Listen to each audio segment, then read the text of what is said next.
मुंबई में बीजेपी नेता हाजी अरफात शेख आज दोपहर 3 बजे करेंगे प्रेस कॉन्फ्रेंस। कहा, मेरे पास बम नहीं है, मैं नवाब मलिक का कच्चा चिट्ठा खोलूंगा।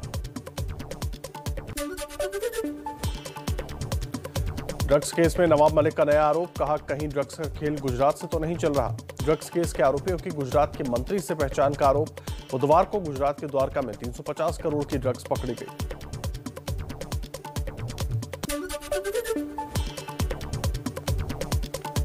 नवाब मलिक के आरोपों पर गुजरात के गृह राज्य मंत्री हर्ष संघवी का पलटवार। बोले, मुझे गुजरात पुलिस पर गर्व है कि उसने गुजरात में घुसने से पहले ड्रग्स पकड़ी। मुंबई में सज्जाद किसके इशारों पर बेखौफ ड्रग्स का कारोबार कर रहा था। क्रूज ड्रग्स केस में जमानत की शर्तों के मुताबिक शाहरुख खान के बेटे आर्यन को आज एनसीबी के दफ्तर में लगानी होगी हाजिरी। एनसीबी के एसआईटी आर्यन का बयान भी दर्ज कर सकते हैं। ड्रग्स केस में गवाह प्रभाकर सैल से एनसीबी की एसआईटी टीम ने फिर पूछताछ की। करीब 4 घंटे चली पूछताछ। मुंबई पुलिस ने एनसीबी के जोनल डायरेक्टर समीर वानखेड़े का बयान दर्ज किया। एसीपी रैंक के अधिकारी एससी/एसटी मामले की जांच कर रहे हैं। वानखेड़े ने सारे दस्तावेज अधिकारी को सौंपे। बढ़ सकती है नवाब मलिक की मुश्किलें। महाराष्ट्र के पुणे में वक्फ बोर्ड की जमीन घोटाले के केस में ईडी की 7 जगहों पर छापेमारी। नवाब मलिक की सफाई। कहा, वक्फ बोर्ड की जमीन पर नहीं, चैरिटी वाली संस्था पर छापे पड़े। नवाब मलिक का बयान। बोले, मैंने वक्फ बोर्ड में सफाई अभियान चलाया। बोर्ड में पूरी पारदर्शिता से कामकाज हो रहा है। यूपी शिया वक्फ बोर्ड और उसके अध्यक्ष वसीम रिजवी पर भी नजर डाले ईडी। नवाब मलिक और देवेंद्र फडणवीस के बीच अब कानूनी नोटिसों की जंग। नवाब की बेटी ने फडणवीस को मानहानि का नोटिस भेजा तो फडणवीस की पत्नी अमृता ने मलिक को मानहानि का नोटिस भेज दिया। वसूली कांड में फरार चल रहे मुंबई के पूर्व पुलिस कमिश्नर परमबीर सिंह को भगोड़ा घोषित करने की तैयारी। सीआईडी ने संपत्ति अटैच की। केंद्र सरकार को परमबीर के खिलाफ रेड कॉर्नर नोटिस के लिए पत्र लिखा। कांग्रेस नेता सलमान खुर्शीद की किताब सनराइज ओवर अयोध्या पर विवाद जारी। हिंदुत्व की तुलना आईएसआईएस और बोको हरम जैसे आतंकी संगठनों से की। दिल्ली में विवेक गर्ग नाम के वकील ने पुलिस में शिकायत दर्ज कराई। कांग्रेस नेता गुलाम नबी आजाद ने सलमान खुर्शीद की किताब में हिंदुत्व की तुलना पर असहमति जताई। कहा, राजनीतिक विचारधारा के तौर पर हम हिंदुत्व से सहमत नहीं, लेकिन हिंदुत्व की आईएसआईएस और जिहादी इस्लाम से तुलना करना गलत। हिंदुत्व की तुलना आतंकी संगठनों से करने वाले खुर्शीद पर भड़की बीजेपी। प्रवक्ता गौरव भाटिया ने कहा, हिंदुओं की भावनाओं को ठेस पहुंची है। राहुल सोनिया जवाब दें, खुर्शीद को पार्टी से बर्खास्त करें। सलमान खुर्शीद की किताब को लेकर बीजेपी नेता कपिल मिश्रा का हमला। कहा, हामिद अंसारी मत बनिए। बीजेपी नेता अमित मालवीय ने भी सलमान खुर्शीद पर निशाना साधा। लिखा, हम उस व्यक्ति से और क्या उम्मीद कर सकते हैं जिसकी पार्टी ने मुस्लिम वोट पाने के लिए भगवा आतंकवाद शब्द गढ़ा। कांग्रेस प्रवक्ता पवन खेड़ा ने सलमान खुर्शीद का समर्थन किया। कहा, मुझे नहीं लगता कि किताब में खुर्शीद ने कुछ गलत लिखा है। जिस हिंदुत्व की बात वो कर रहे हैं वो आरएसएस का हिंदुत्व है। कांग्रेस नेता सलमान खुर्शीद के खिलाफ किताब को लेकर आज मुंबई में दर्ज होगा मुकदमा। बीजेपी नेता राम कदम सुबह 11:30 बजे घाटकोपर थाने में एफआईआर दर्ज कराएंगे। कंगना रनौत और बीजेपी सांसद वरुण गांधी में संग्राम। कंगना ने बताया 2014 को असली आजादी का साल। बीजेपी नेता वरुण गांधी बोले, इसे पागलपन कहूं या देशद्रोह। कांग्रेस ने कंगना रनौत से पद्मश्री वापस लेने की मांग की। कांग्रेस नेता मोहन प्रकाश ने कहा, कंगना ने स्वतंत्रता सेनानियों का अपमान किया। ये सब प्रधानमंत्री की शय पर किया गया। हिंदुस्तान आवाम मोर्चा के अध्यक्ष जीतन राम मांझी ने कंगना रनौत से पद्मश्री वापस लेने की मांग की। बोले, दुनिया समझेगी गांधी, नेहरू, भगत सिंह, पटेल, कलाम, मुखर्जी, सावरकर सब ने भीख मांगी तो आजादी मिली। कासगंज में युवक की संदिग्ध मौत में पुलिस की थ्योरी पर उठे सवाल। एबीपी न्यूज की पड़ताल में जमीन से महज 2.5 फुट ऊंचा दिखा नल, जिससे लटककर आत्महत्या का दावा किया जा रहा है। यूपी के कासगंज में पुलिस हिरासत में अल्ताफ मौत मामले पर सियासत हुई तेज। समाजवादी पार्टी का 6 सदस्यीय प्रतिनिधिमंडल पीड़ित परिवार से मुलाकात करेगा। बीएसपी प्रमुख मायावती ने कासगंज मौत मामले की उच्च स्तरीय जांच की मांग की। एआईएमआईएम चीफ असदुद्दीन ओवैसी ने कासगंज पुलिस को बताया शैतान की पहली औलाद। असदुद्दीन ओवैसी जल्द जा सकते हैं कासगंज। एआईएमआईएम नेता शौकत अली बोले, अखिलेश और प्रियंका का मुसलमानों के साथ दोहरा मापदंड। कांग्रेस नेता सलमान खुर्शीद ने कासगंज में युवक के परिजनों से मुलाकात की। बोले, अल्ताफ के परिवार के साथ कांग्रेस पार्टी खड़ी है, न्याय दिलाने के लिए सुप्रीम कोर्ट तक जाएंगे। कासगंज मौत मामले पर यूपी सरकार के प्रवक्ता सिद्धार्थ नाथ सिंह का बयान। बोले, चुनाव नजदीक है और इसलिए धर्म की राजनीति करने की कोशिश हो रही है।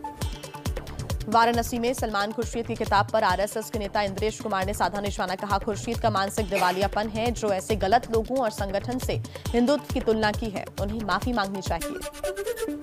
पीएम मोदी आज आरबीआई की 2 अभिनव उपभोक्ता केंद्रित पहलों की करेंगे शुरुआत। इसके तहत खुदरा निवेशकों के लिए केंद्र और राज्य सरकारों की प्रतिभूतियों में सीधे निवेश का रास्ता खुलेगा। दिल्ली में 19 से 21 नवंबर तक बीजेपी संगठन महामंत्रियों की बैठक। मीटिंग में पीएम मोदी और बीजेपी के राष्ट्रीय अध्यक्ष जेपी नड्डा भी हो सकते हैं शामिल। गृह मंत्री अमित शाह आज 2 दिन का मिशन यूपी दौरा करने जा रहे हैं। वाराणसी में बीजेपी की बड़ी बैठक में कार्यकर्ताओं को देंगे जीत का मंत्र। सीएम योगी, प्रदेश अध्यक्ष, प्रदेश प्रभारी समेत तमाम नेता होंगे शामिल। यूपी के सीएम योगी आदित्यनाथ आज सुल्तानपुर में पूर्वांचल एक्सप्रेसवे के उद्घाटन की तैयारियों का लेंगे जायजा। 16 नवंबर को पीएम मोदी करेंगे उद्घाटन। यूपी चुनाव में जिन्ना के नाम पर हो रही सियासत। बीजेपी प्रदेश अध्यक्ष स्वतंत्र देव सिंह ने साधा निशाना। बोले, विपक्ष के कुछ नेता जल्द ही अपना सीना चीरकर जिन्ना की तस्वीर दिखाएंगी और वोट मांगेंगे। यूपी विधानसभा चुनाव में जिन्ना के बाद तोते की एंट्री। एमआईएम प्रमुख ओवैसी बोले, अखिलेश को भारत का इतिहास नहीं पता, कोई अंगूठा छाप लिखकर दे देता है, वो तोते की तरह रटकर बोल देते हैं। हरदोई में ओम प्रकाश राजभर ने एक बार फिर अखिलेश और अपने जिन्ना वाले बयान को सही ठहराया। बीजेपी पर साधा निशाना। बोले, बीजेपी संघ के आदेश पर चलती है, देश का संविधान नहीं मानती है। यूपी में दिखेगी बीजेपी और एसपी में 2 विंडो सिस्टम वाली लड़ाई। 13 और 16 नवंबर को एक दूसरे के गढ़ से बोलेंगे एक दूसरे पर हमला। यूपी के मुजफ्फरनगर के मंच से अखिलेश यादव ने योगी सरकार पर जमकर निशाना साधा। कहा, बीजेपी ने पिछड़ा वर्ग के साथ धोखा किया। बाबा उत्तराखंड से पलायन करके आए और यूपी के 5 साल खराब कर दिए। उत्तर प्रदेश दौरे पर कांग्रेस नेता प्रियंका गांधी। शाहजहांपुर की आशा कर्मचारियों ने मुलाकात की। प्रियंका को सुनाई आप बीती। सीएम योगी के कार्यक्रम में पुलिस ने कथित तौर पर आशा कर्मचारियों से मारपीट की थी। यूपी विधानसभा चुनावों को लेकर एक्शन में बीजेपी। लखनऊ में सीएम योगी ने क्षेत्रीय सम्मेलन का उद्घाटन किया। पंजाब विधानसभा के विशेष सत्र में कृषि कानूनों को रद्द करने की मांग को लेकर प्रस्ताव पारित। सत्र के दौरान कांग्रेस और अकाली दल के नेताओं में तीखी नोकझोंक हुई। विधानसभा सत्र के दौरान अकाली नेता विक्रम मजीठिया और सीएम चन्नी में तूतू मैं। नवजोत सिंह सिद्धू ने भी मजीठिया पर जड़े तस्कर वाले आरोप। पंजाब में बीएसएफ का अधिकार क्षेत्र बढ़ाने का विरोध जारी। अकाली दल ने चंडीगढ़ में केंद्र सरकार के खिलाफ किया विरोध प्रदर्शन। पंजाब के गृह मंत्री सुखजिंदर रंधावा के दामाद की नियुक्ति को लेकर विवाद बरकरार। कांग्रेस के ही विधायक फतेह जंग बाजवा ने सवाल उठाए। कहा, मेरे बेटी की नौकरी पर सभी ने सवाल उठाए, अब क्यों चुप हैं सब। फिलहाल नहीं खुलेगा करतारपुर कॉरिडोर। अटारी वाघा बॉर्डर से जाएंगे 1500 सिख तीर्थयात्री। विदेश मंत्रालय के प्रवक्ता अरिंदम बागची ने जानकारी दी। गोवा चुनाव से पहले आम आदमी पार्टी का बड़ा ऐलान। दिल्ली के डिप्टी सीएम मनीष सिसोदिया ने कहा, हमारी सरकार बनी तो भंडारी समुदाय से मुख्यमंत्री और ईसाई समुदाय से उप मुख्यमंत्री होगा। राजस्थान में कैबिनेट विस्तार 15 नवंबर के बाद होगा। सूत्रों के अनुसार सचिन पायलट के समर्थक 5 से 6 विधायकों को बनाया जा सकता है मंत्री। रमेश मीणा, दीपेंद्र सिंह शेखावत को मिल सकता है मंत्री पद। पंजाब में अमृतसर अटारी जीटी रोड पर किसान संगठनों का प्रदर्शन। बीएसएफ का अधिकार क्षेत्र बढ़ाए जाने को लेकर सड़कों पर उतरे। किसान आंदोलन को लेकर यूपी के मंत्री धर्म सिंह सैनी की अपनी सरकार से अपील। एबीपी न्यूज से कहा, किसानों से बातचीत करके आंदोलन खत्म किया जाए। पूरी उम्मीद है कि आंदोलन चुनाव से पहले खत्म हो जाएगा। लखीमपुर हिंसा केस पर आज सुप्रीम कोर्ट में सुनवाई। पिछली सुनवाई में कोर्ट ने कहा था, जांच की निगरानी के लिए हाईकोर्ट के रिटायर्ड जज की नियुक्ति की जाएगी। जम्मू कश्मीर के कुलगाम में सुरक्षा बलों की आतंकियों से मुठभेड़। एक आतंकी ढेर। श्रीनगर के बेमिना इलाके में भी सुरक्षा बलों ने मुठभेड़ में एक आतंकी को मार गिराया। AK-47 और गोला बारूद बरामद किए गए। पंजाब में आप के पूर्व विधायक और मौजूदा कांग्रेस नेता सुखपाल खेहरा को ईडी ने मनी लॉन्ड्रिंग केस में गिरफ्तार किया है। कांग्रेस ने बदले की कार्रवाई बताकर गिरफ्तारी की निंदा की। हरियाणा के सोनीपत में पहलवान नशा हत्याकांड में मुख्य आरोपी कोच पवन की पत्नी सुजाता और उसका भाई अमित गिरफ्तार। आज कोर्ट में होगी पेशी, लेकिन मुख्य आरोपी पुलिस की गिरफ्त से अब भी दूर। मुजफ्फरनगर में धर्मांतरण और विदेश फंडिंग में फंसे मौलाना कलीम सिद्दीकी की मुश्किलें और बढ़ी। एक युवक ने 4 लाख रुपए और मुस्लिम लड़की से शादी का लालच देकर धर्म परिवर्तन कराने का लगाया आरोप। बागपत में फर्जी CID अफसरों के गिरोह का हुआ पर्दाफाश। पुलिस ने 2 महिलाओं समेत 5 बदमाशों को पकड़ा। कई जगहों पर लोगों को लगा चुके हैं लाखों का चूना। यूपी में बांग्लादेशी नागरिकों को जाली भारतीय पासपोर्ट पर विदेश भेजने वाले गैंग का हुआ भांडाफोड़। 2 लोग गिरफ्तार, 12 से ज्यादा पासपोर्ट बरामद की गई।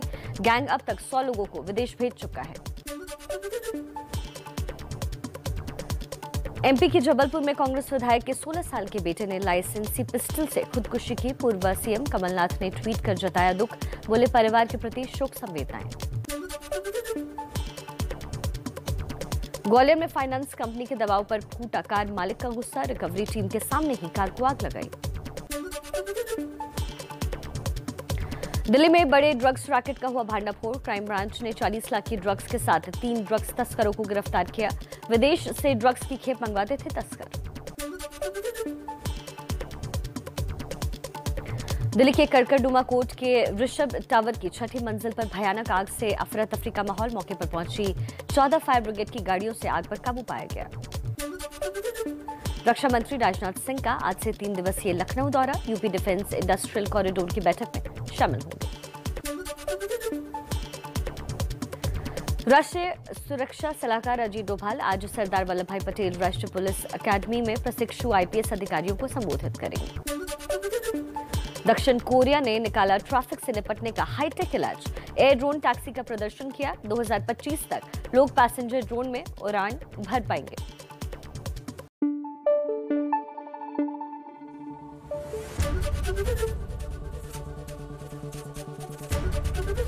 ABP न्यूज आपको रखे आगे।